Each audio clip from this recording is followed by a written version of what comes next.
Ngayon, ipapakita ko sa inyo ang metal gamitin natin sa ating sa pagpapagawa natin ng ito.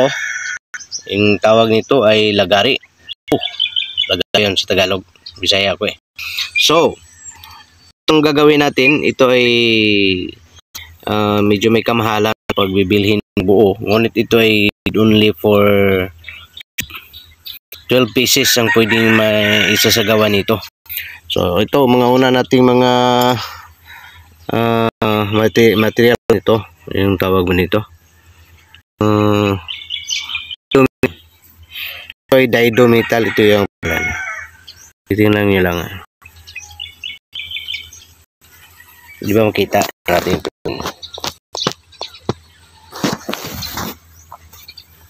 Nandiyan ba?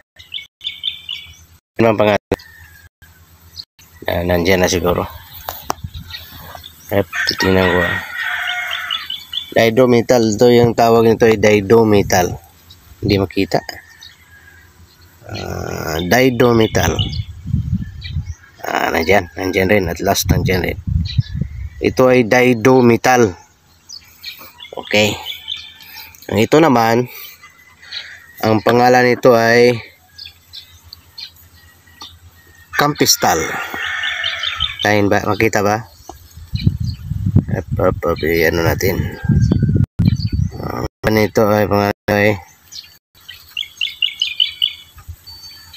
okay, at last nandiyan na. Wala pa rin. Yan. Campistal. Yan, klaro ba? Ang una, ibalik natin para makita.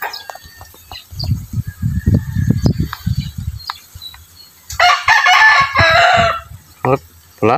Ay, ito. Please, andyan.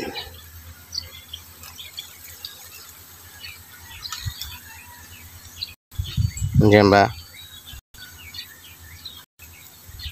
Diadometal.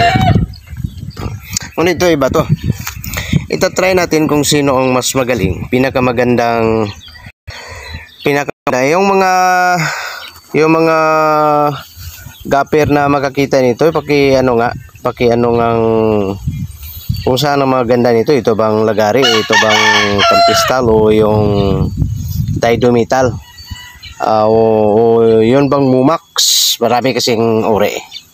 Ngunit dito sa atin wala pa akong Mumax, so try pa natin na makapagawa tayo ng Mumax. Ngunit ito lang muna ang ano natin. Ito na ang ipapagawa ko, mga 12 pieces. Siguro kung hindi man ito pinakamagaling, siguro kung hindi man ang pinakamagaling tong lagari, at least ano na to, parang kampante na tayo rito. Dahil ito ang pumuputol ng ito ang putol ng mga metal.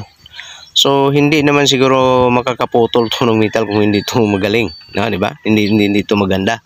Siguro maganda kung hindi man ang pinaganda, ngunit ito sa pinakamaganda, na. Well, ito ay lagari. Ito ang pumuputol. Itong Campistal at saka diadometal, pwede niya putulin eh.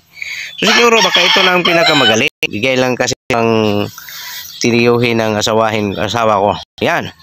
Ito, magkakaroon tayo nito next time. So kindly comment mga friends, yung mga gapper, kung saan ang pinakamagaling sa lahat na